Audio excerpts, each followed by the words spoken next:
listening to Second Mass Report, the Falling Skies podcast, and we are reviewing Season 4, Episode 3. I'm Frank Stella, and with me once again is... Rob Southgate. And Rob, Season 4, it's headed places.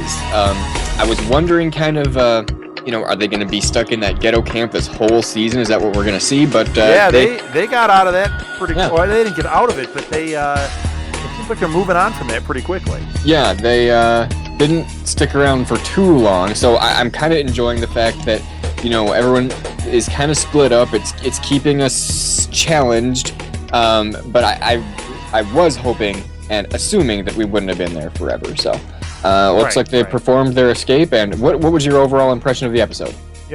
I actually I loved it. When I'm reflecting on the first couple of episodes versus this, it seems like this one gelled better. The first couple, especially the first one, a lot of setup, a lot of new stuff coming at us, and I know that from reading comments from people, a lot of people confused by it. Whereas with this, no, I think that now things are getting solid. We're starting to understand what's going on this season. Like I said, I loved it. I was all in. I had a lot of fun with it. How about you, Frank? Yeah, I feel the same way. To be honest, I didn't feel that the two previous episodes didn't gel. I thought they were fine, but I think this one... No, but I noticed a lot of comments about it. Yeah. So in this one, I just was kind of cognizant of that as it went on. Yeah. So I felt that really, so far, I see no reason why I wouldn't call this a solid season. Would you feel differently? Yeah, I totally agree. Episodes? Okay. So we're 3 episodes in. It's a 12-episode season, so we're 25% done with the season already. Yeah, it's shocking, isn't it? Yeah, but it was an increase in episodes, so hopefully that translates into an increase in budget, an increase in ratings, and hopefully there's just bigger and better things as we move along. One of the first things I noticed as the opening credits started last night, it said guest starring Jesse Schramm, and I was like, Karen, we're going to see Karen! Your dream came true. So I didn't know if it was going to be some sort Frank, I read your tweet where you said, "Oh, is she going to be on?" Yeah. And I imagine there was some disappointment at the Stella household when you realized it was just a flashback. I thought I knew she wasn't, I knew she was dead, so I knew it was either going to be, a memory, a dream, or it was going to be at the very most, something that looked like her, or one of those kind of things where they do those, like, alternate realities, psychotropic crap, and then you're seeing people. So I was just excited that, they made her part of this, or that they got her for a little bit of a role again. So that was really cool to see. Well, and I liked that it wasn't just some footage from last year. Right. This was new footage. It had the fish head in it. It had the world's grossest umbilical cord. Yeah. I just really loved it. I thought it was a great cameo, and I thought it was really cool. Now, do we want to jump into that right away? Because I have a big problem with that. I'm going... Let's get your problem right out there. Yeah, let me tell you about my childhood. No, when could that have happened? Because I'm thinking through the timeline here. Anne found out that she was pregnant because Karen told her at the end of season 2. Then they destroyed that weapon thing, that thing they had there at the end of season 2. We really didn't know what that was until then the Volm showed up right there at the end of season 2. Right. Next thing you know, they're back in Charleston. Anne is pregnant. She's having her baby. And, within a week, Lexi starts talking.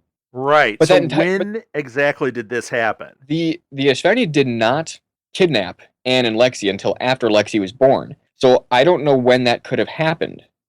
You know what, Frank? I'm not going to have an answer for you because I thought the same thing. I sat here trying to figure out the time frame, and I cannot put it together. Now, I'm sure that there's probably somebody listening that's going to go, look, it happened right at this moment, and this is how it is. You guys are idiots. But I'm telling you, I could not figure out how did that possibly happen the way it did. Unless it was, who knows? Maybe in the middle of the night, they take her and they do this, and she's back, and they changed the baby. Who knows?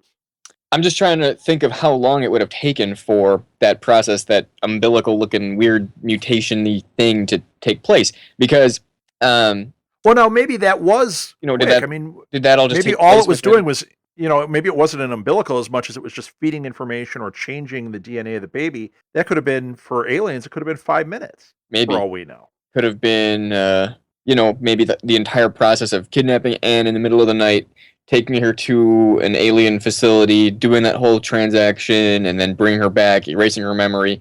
That whole thing maybe could have just taken under 2 hours. Right. So, but it just So it seems may be something that weird we to me. can't figure out because we're not seeing every minute of Anne's life. Yeah, but it just seems like, because there was that time where they had Anne and Lexi kidnapped, and so it almost seemed like it would have been that, but I'm like, no, because Lexi was born No, after that. I was going to say, Lexi was already born at that point. So That so I'm doesn't trying make to figure out, wait, when could that have taken place? It's so weird. Yeah, I don't know. Although, I mean, keep in mind, we had Hal disappearing in the middle of the night, not unaware. Maybe the same thing happened with Anne. Okay. Could be. I mean, I don't know. Does Maybe that we'll mean get an answer to that. was Maybe we won't. was Anne All I bugged know is it then? was gross. Was she abducted? I think she was abducted. Weird. Yeah. Yeah. Yeah. So that's I going to really think be that's what it was. something that is going to be a big question going forward, and I'm hoping they don't just brush that under the rug. I really hope we Right. get a good answer to that, because that's stumping me. Okay. Well, Frank, we will tweet that to the powers that be at Falling Skies, and if they haven't put that scene in, I'm sure they will. Season or maybe it'll be 5. deleted scene on the Blu-ray. Season 5. It's like a big explanation for this stumped podcaster. Right. Hey, everybody. Frank had a question, and we're going to solve it in Season 5. You know what? That is Hashtag boom. Boom. That is exactly how TV should work. When Frank has a question, they actually make it a point to bring it up and address it in the next season. Imagine if they did that for Lost. I'd be like, oh my gosh, season 7, we left some stuff unanswered that Frank wanted to know. Frank has questions. Get the Blu-ray. That's funny. Anyway, so what else do we have? There's a lot to talk about. There's a lot to talk about. There were some really cool effects in this. Go ahead. I was just gonna say I'm excited to talk about something. The fact that Anne and Lexi finally met up. Yes. And okay, you're gonna jump into that one. I thought we'd save that. That was pretty incredible. I was just thinking of the biggest things. I just want to get these off my chest. And that is the biggest, in my opinion. That was such a great moment. Huge. I didn't know how that was going to play out, but it turned out to be super touching. I was like, is this going to be awkward? Is this going to be... I know. Is I Anne didn't think she was going to embrace her. I thought when she saw her, it would be like, she's a freak. But instead, it was like, I'm your mother. Big love. And did you catch that music? I was really into that. Those violins playing there. That was probably some of the most gripping soundtrack that we've heard on this show. Yeah, the whole thing was fantastic. Yeah, that was a very, very cool moment. And I did like that they showed up and immediately was like, they were like yelling at Lourdes. Lourdes is a pain in the butt. And, I know you love her. I'm mixed about her because, like I said, we're seeing like a different Lourdes every season. And this particular Lourdes, I don't know if you checked out, you know what? There's one huge thing, actually, that we haven't talked about yet. Have you checked out any of the, like, Falling Skies promo videos before this started? And we recorded our Meet the Hosts podcast, and then all of a sudden what started popping up were these like video interviews that somebody was taking around like with a camera, and they were interviewing Pope, they were interviewing Lourdes and Maggie and just different people from the Second Mass. And this was before the ghetto camps got set up, and it was before everyone got split up. And it was a mysterious person who was doing that. We don't know who that was, but now, do you think we're going to find out? Well, I don't want to get into that yet because I just want to make a point about Lourdes. Because one thing, Lourdes, go ahead. There was a part where he interviewed Lourdes, and she seemed very, and naturally so, she seemed very distraught. She seemed very isolated. It seemed like she was saying that the Second Mass had kind of just didn't know what to make of her, didn't know how to trust her. She didn't feel like she fit in. And so now that, and her and Lexi seemed like they were friends, and now that there's this whole Chinatown paradise with Lexi being the leader, Lourdes feels like she's found her place, and I think she's scared of that going away because I think she was very uncomfortable after the whole possession thing, and then all of a sudden no one trusts her. She feels like she doesn't fit in. Right, so and now she's in a position where that doesn't matter. I'm connected to Lexi, and I get that. She's found a place where she belongs. She's found a place where she fits in, and I think she's scared of losing that. I think she's scared of that going away. I think she's set herself up as Lexi's right-hand woman just because that's she has a sense of belonging, and I think that's what she's holding on so tightly to. Yeah, you know what? I actually agree with you. I think you're spot on with Lexi and her motivation. It's funny. I didn't see her video clip. I saw some of them. I didn't catch hers. I wish I had because I think that's filling in a little gap there because she seemed like between last season and this season, it seems like there was something missing. I mean, she was the bad guy, and now all of a sudden she's like kind of a jerk, but nobody seems to be talking about how she was the bad guy. Yeah, And maybe if we had seen that she was isolated for a short bit, that might have helped. right. And I'm guessing what's going on is just her having that sense of belonging and holding on very tightly to it, and that's why she's coming off a little bit like a little bit snippy, a little bit icy, and Sure. so I think that's what we're seeing there. Even though the show is not really showing us that, I'm betting that there might be a scene coming up where maybe like Ben or Maggie has a chat with her and says like, "Why are you doing this? Why are you being like this?" And she might kind of get into that a little bit more. But that's my theory on why she's acting like this. But going back to this guy with the camera, the last one, he was filming an interview right before the attack happened that set up that initial ghetto camp that we saw in episode one. Right, right. And it seemed as though the things he was saying into his microphone knew that the attack was coming. Oh, really? He said something to the effect of, "Okay, I've got one more interview to do." Um, oh man, this is so tricky. And I think that Wait, wait. The voice you couldn't identify it though. It's not a character we're familiar with. if it is, I don't know who it is. Because I never put it together that way, so I never even listened to hear who it could possibly be. I figured it was someone we haven't seen yet. It's going to be someone new that we'll run into this season. Whoever it is, I didn't recognize their voice, and I don't know who it would be yet this season. But it sounded like a youngish man, maybe somebody in his 20s or something. But he was going around with a camera interviewing people. And there was one, Yeah. I think after the Maggie interview, he went and put the camera down by a tree as if he expected someone else to pick it up and Okay. review the content. And that's where that ended. Then the last thing we see is right as I forget who he was talking to in this video, but he was talking to somebody and he said, "Okay, one more interview to do." And I believe he intended to get Tom Mason's interview. And but that was right when the attack happened, and he said like he was like screaming, like, "No, I'm not ready for this. Like it's too early." Like as if he knew it was coming and he knew what this was. And so there's something to that, and I don't know if we're gonna get into that during this season. I think we should, otherwise, there's got to be a payoff for that. But it's Right, right. interesting how in promoting the season they used like something as like a that actually does get into the plot of the season, or at least it kind of alludes to things. So Yeah, yeah. I don't know You if know what? I wish I had paid attention as well as you did. You know, in our Meet the Host, I had all that information I was laying out there. I missed really paying attention to I this, didn't though. I You're didn't getting start me here, Frank. I didn't start seeing any of those videos until after we recorded that, and I was like, okay, well, I'll have to remember to get into that. Episode one, Well, I'm missed glad it. you are here. These last couple weeks, I've forgotten about that, but now it's all coming back to me, and I'm wondering. And it's interesting because there is an interest by the Asfeni in the humans more so than just harnessing them, manipulating them, killing them. There's more going on. There's this keeping them alive for a reason. There's this Right. re-education. There was a mention last week of adult camp.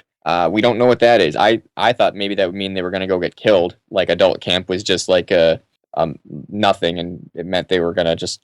I mean, because we haven't seen any adult camp, but that was mentioned. So I don't know what that is, but Yeah, yeah. What is that? or maybe it was one of the ghetto camps. I don't know. That could be. That could be what they refer to as adult camp.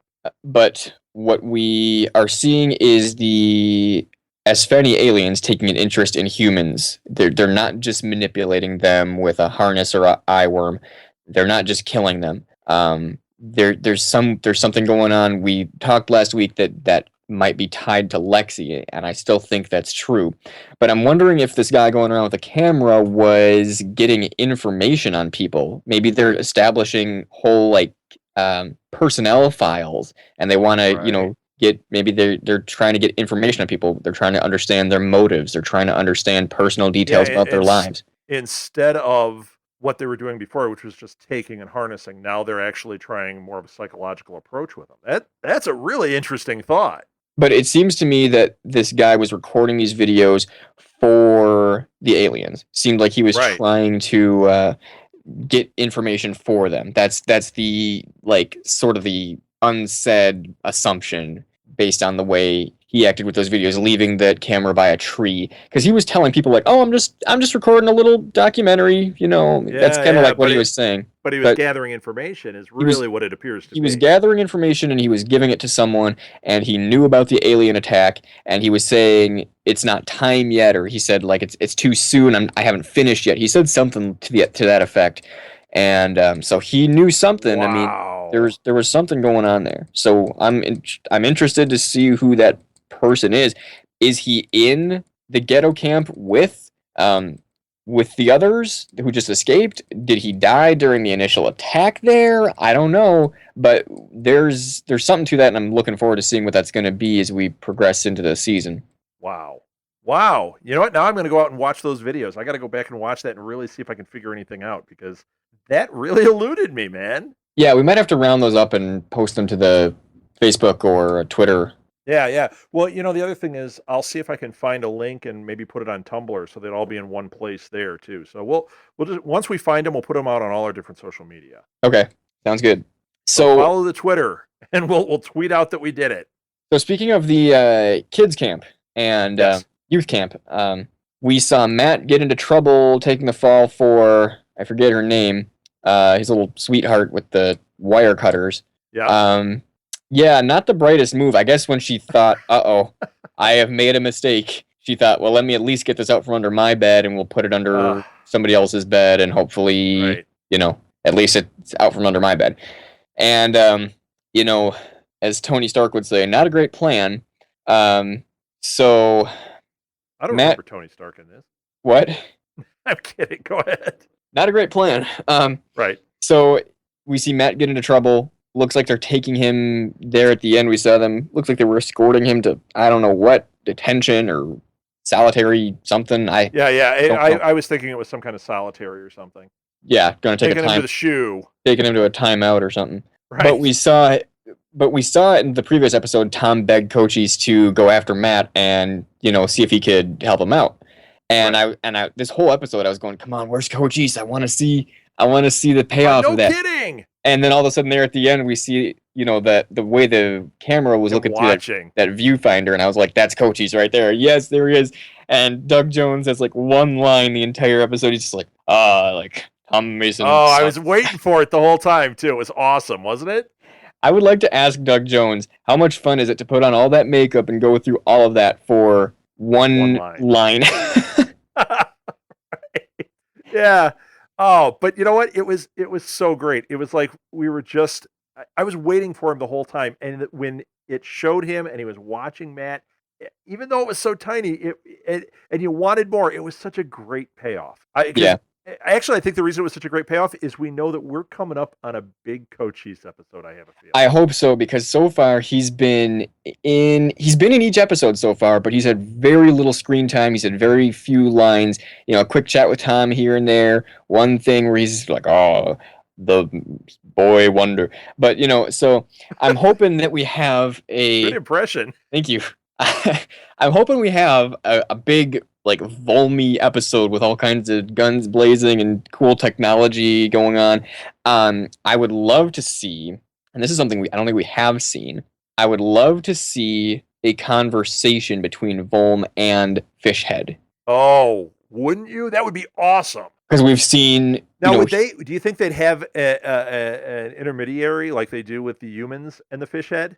Whew, I And would who would that be? Would it be a human? Would it be a Volm that they've harnessed somehow? do like, can a skitter make a noise that a Volm can understand, or can an Espheni communicate into a Volm mind? I Right. I don't know. That would be crazy. But I'm seeing things come together, and it's all this crazy Lexi juju, because she's got this whole unity thing going on. She's Yeah.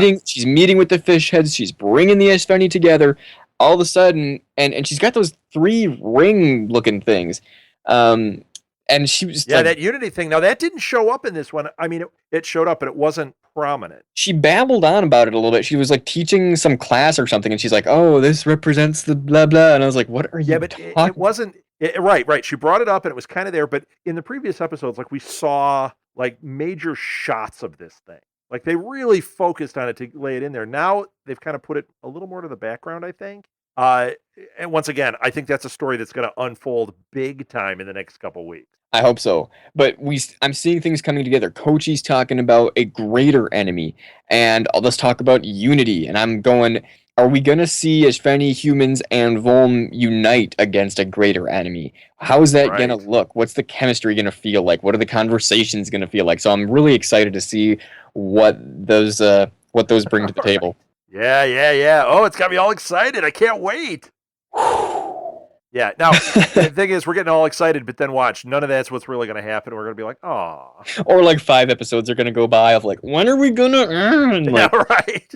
Actually, you know what's funny? I don't think so because if we watch how this season is gone, they are flipping cards over like as fast as they're giving them to us. The fact that I thought this ghost thing was going to go on for a while. By episode 2, Tom's up there going, "I'm the ghost." yeah, All right, yeah, let's done. When is Anne going to see Lexi? Episode 3, Lexi. You know, yeah. And I think they're just moving it right along. I think they got a big story to tell. we finally saw Anne catch up to herself with dehydration and malnutrition, the whole thing, and Yeah, yeah. finally just collapse. I had put it out on Facebook last week asking, is Anne driving too hard? Is she being too hard on her followers, or is her focus, just right? Andrew says too hard. I gotta agree with him, and it finally caught up to her, and they kept saying, especially Anthony, kind of kept going, "Look, Anne, you gotta slow down. I mean, I understand you want to see your kid, but good grief, I mean, you're wearing yourself down. We're not feeling so hot." And Yeah, finally, right. finally, she had to lay down. I was like, she just need a nap? Or are they gonna be able to get some fluids in her? I mean, she kept denying, oh, I don't need the water. Whatever. So I'm Well, going, and you know how this show has gone. I actually got a little bit nervous that we were going to see Anne die whoa, because, well, think about it. The way this show has gone, it's not necessarily. We always, do a lot of equations to Walking Dead. Walking Dead, nobody's safe. I think there are 2 characters that will not die on there. The rest of them are fair game at any time.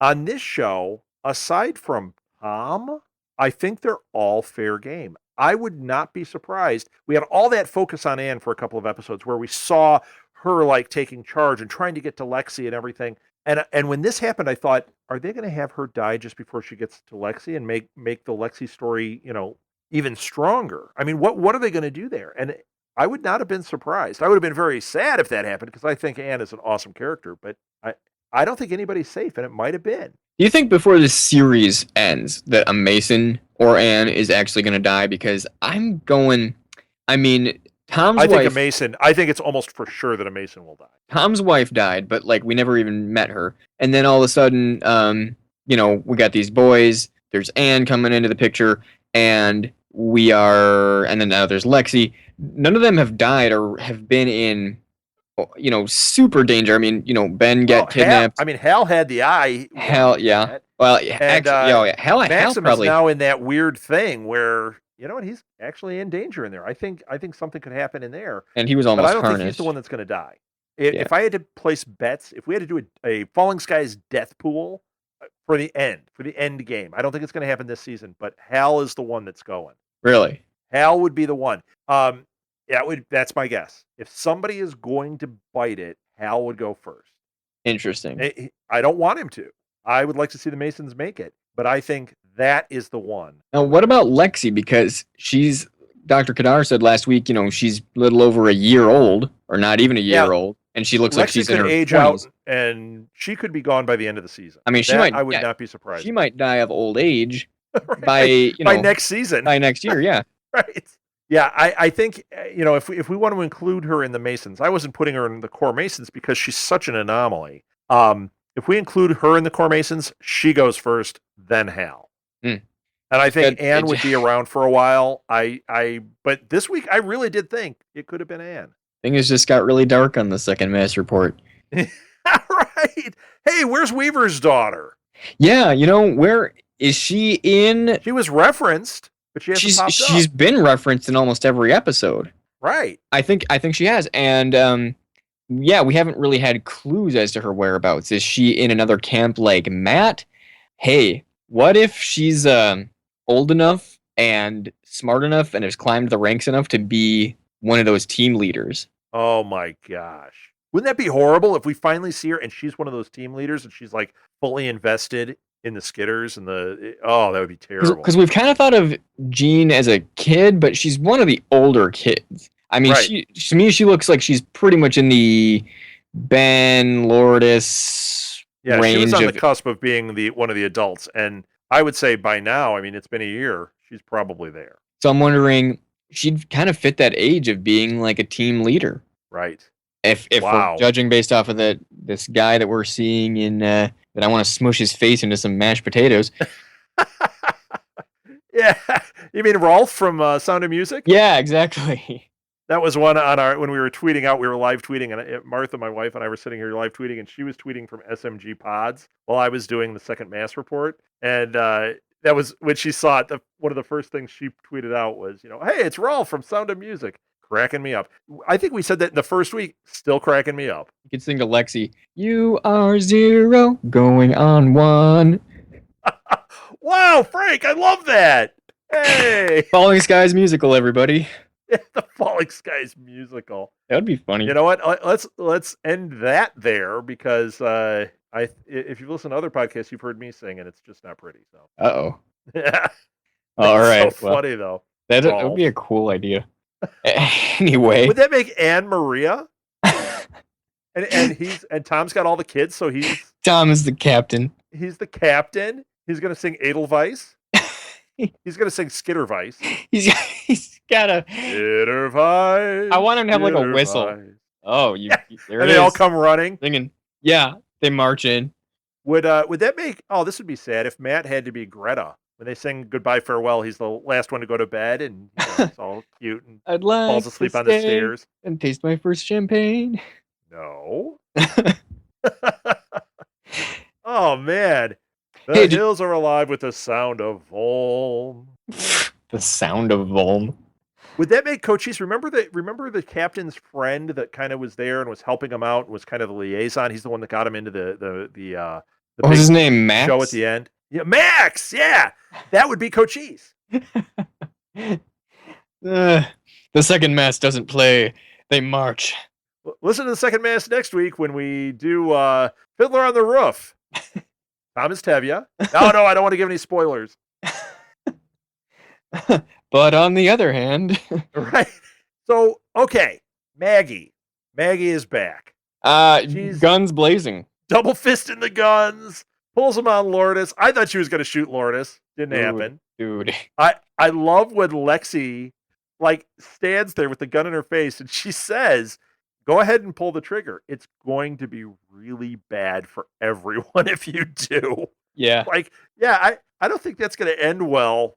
Maybe you For shouldn't anybody. do that, Maggie. Not yet. This isn't the time to kill Lexi. And what the heck did Lexi do to her wrist?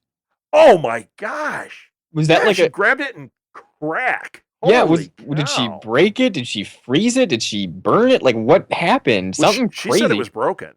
She said she broke her wrist. Ben said, "Did you break her wrist?" And she's like, "She'll be fine." Oh, I thought she said I broke her wrist. No, Ben said, "What did you do? Break her Oh. wrist?" And Lexi goes, "She'll be fine." She just like turns the other way. Wow. So I don't know what happened there. I'd like to interview Maggie after that and be like, "What did that feel like getting your arm broken Man, by a 1-year-old?" Kidding. No kidding. That was scary, man. I do not want to arm wrestle her. No. No. That is one tough 1-year-old. Yeah. I wonder what they're feeding that kid. Yeah, that was pretty wild. And that was another thing. Ben with his, she's my sister. Yeah. Like he is way bonded up to her. And I don't know. This has been such a crazy thing. And he spent such little time with her as a kid. And she's so different now. Would he have those feelings the same way? I mean, I just don't know. Because she doesn't seem family connected. You know what I mean? Right. And It's not like when Ben came back and he had the harness and you go, well, of course, he's still their brother. They still feel that connection. yeah. And that's why it was able to get over it. With her, would they feel it? But apparently he does. I mean, Ben's known her for what, like a few months, and how how Yeah, quick. and she went from a baby to a kid. Then you don't see her, and all of a sudden, boom, she's the chick from Game of Thrones with the white hair. Yeah, and so there's a level of that, but I think Ben is also wondering.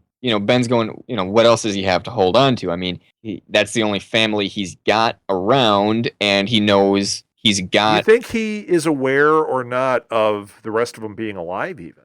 I don't know, but he's thinking, if my mom and dad or if Anne at least is alive and dad's alive and the whole thing. I mean, it's my responsibility to look out for my younger sister.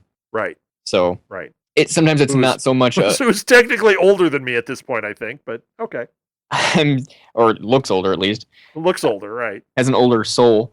But we're looking at sometimes there's sort of a bond that's not necessarily emotional. Like, I mean, I have emotional bonds with my best friends just based on what we've been through, but I also have sometimes I'll feel like I need to defend something just because, not because I am in love with it, but just because it's mine to defend. Like it's part of it's just what I have. Like if my like if I had a job somewhere and the building caught on fire, I'd feel like, this is my workplace. I'm on this team. I need to put out this fire. Not that I feel like, I could feel like, Right. Yeah, I get what you're saying. I don't live here, the insurance will take it. I'm gonna just not worry about it. But it's a thing of where you feel like it's your thing to defend, even if you don't feel like, oh, I grew up with this girl, she's my sister. You still feel like, hey, she's family. I have to be there. Right. Yeah, no, I get it. I get it. I just was wondering about that. Yeah, but it's an interesting thing to think about. But again, the other thing is Ben doesn't really have. He's kind of lost in this world where he woke up and doesn't really know anybody other than Lourdes, Maggie, and Lexi. And he's going, well, okay, I'm my number one concern right now is to make sure Lexi's safe and nobody's in any danger, and especially her. And so that's how he's operating, I think. Sure. Interesting. And I'm wondering, Interesting.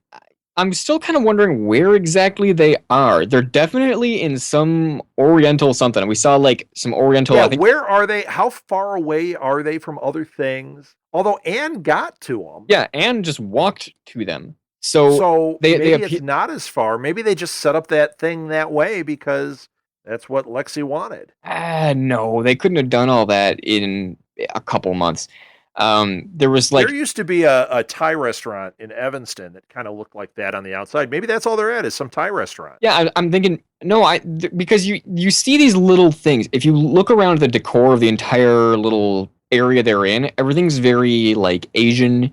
Everything's kind of got this like Zen Asian-y kind of look, and I don't know if they're just in a city that has like a Chinatown in it. Maybe that's all it is.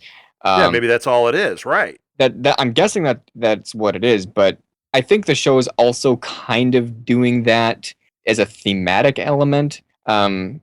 It's like because there's like a mystical element to this whole Lexi thing, and I think the show is kind of playing off that, and they do that a little bit with the background there. So I mean, Yeah, I would agree with that that. didn't just happen by accident, but it wasn't just something that she set up. You can clearly see that they're in like a city, and there was like Chinese writing on the wall. It used to be like a business. I think you said like a restaurant. It looked like in Evanston. I don't know, but Right. so they're clearly in what looks like a sort of like a Chinatown area of a city. I don't where it is. I don't know. I mean, they were near Charleston, and walked to them within a handful of weeks, apparently, maybe a few months. So, But we also don't know where she was dropped. I mean, when they had that attack, although she was on the outside of the fence. I don't think she was dropped anywhere. I think she was just split from Tom and the others, and just she just went her separate way and started going, okay, well, Tom's somewhere in there. I can't get to him, but Lexi's somewhere. I'm gonna go find her.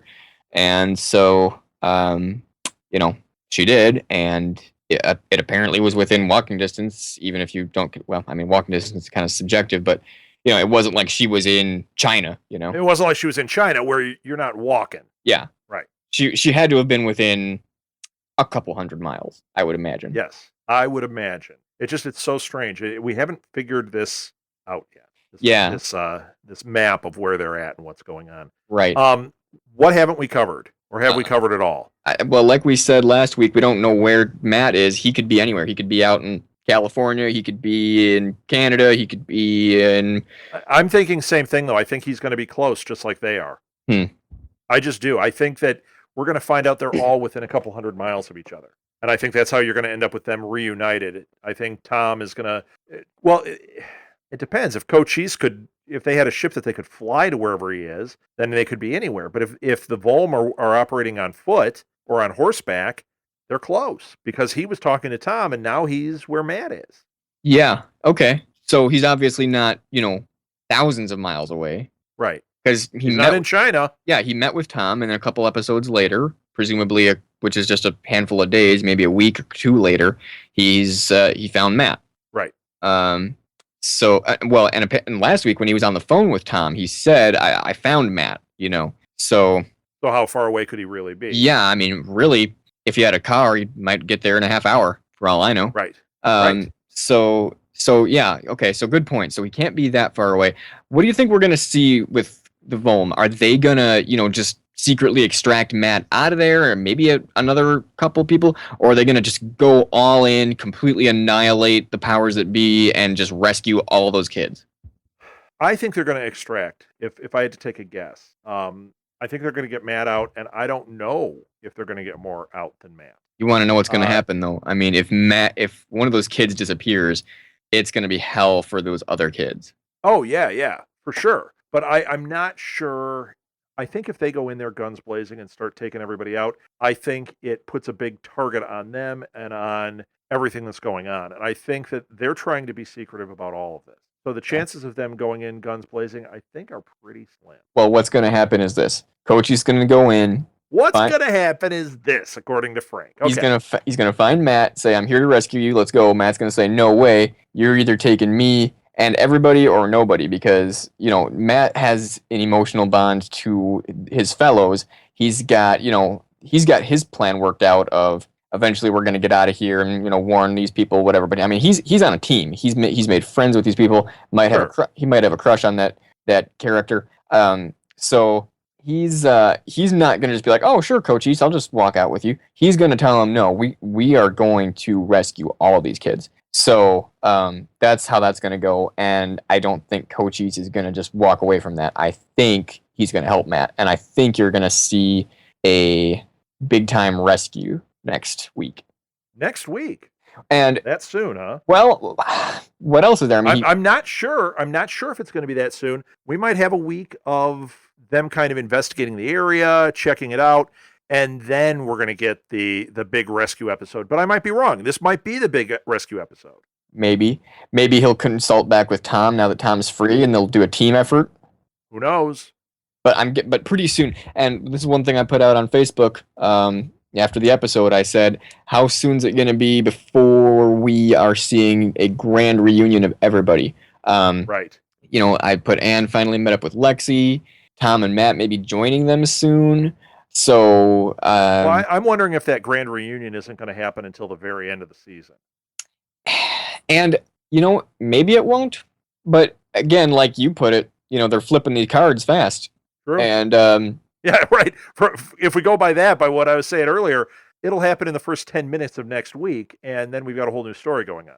It's funny because last season, a lot of the complaints were there's too much going on. There's so much political stuff. There's so many things that are happening, and they're rushing through things.